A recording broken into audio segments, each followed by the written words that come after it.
വീഡിയോയിൽ നിങ്ങൾ കാണുന്നത് മമ്പുറം മഖാമും തൊട്ടടുത്ത് പുതുതായി നിർമ്മിച്ചുകൊണ്ടിരിക്കുന്ന മസ്ജിദുമാണ്.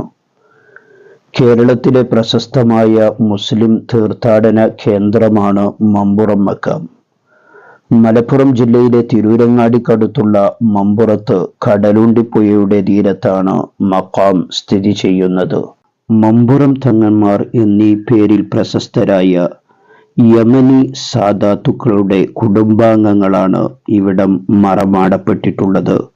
സയ്യിദ് ഹസൻ ജിഫ്രി തങ്ങൾ, സയ്യിദ് അലവി ജിഫ്രി തങ്ങൾ എന്നിവരാണ് ഇവിടെ അന്ത്യവിശ്രമം കൊള്ളുന്നതിൽ പ്രധാനിമാർ.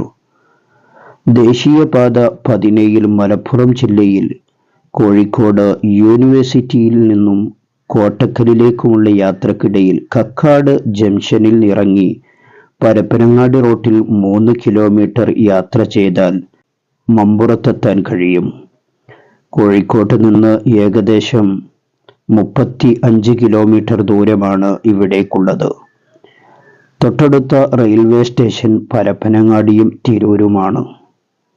മമ്പുറം മഖാമിൽ അന്ത്യവിശ്രമം കൊള്ളുന്ന മഹാന്മാർ സയ്യിദ് ഹസൻ ബി അലവി ജിഫ്രി, സയ്യിദ് അലവി മൗലദവീല, സയ്യിദ ഫാത്തിമ ജിഫ്രി, സയ്യിദ ഷരീഫ അലവിയ, സയ്യിദ് മുഹമ്മദ് മൗലദവീല, ആയിഷ മലബാരിയ, അബ്ദുള്ള ജിഫ്രി, സ്വാലിഹ തിമേരിയ, സയ്യിദ ഫാത്തിമ മദനി, സയ്യിദ് അലി ബിൻ മുഹമ്മദ് മൗലദവീല, സയ്യിദ മൈമൂന ഹുമ്മു ആനി, സയ്യിദ് അലവി തങ്ങളുടെ ജാമാതാവ് മകൾ ഫാത്തിമയുടെ ഭർത്താവ് തുടങ്ങിയവരാണ് മമ്പുറം മഖാമിൽ അന്ത്യവിശ്രമം കൊള്ളുന്നത്.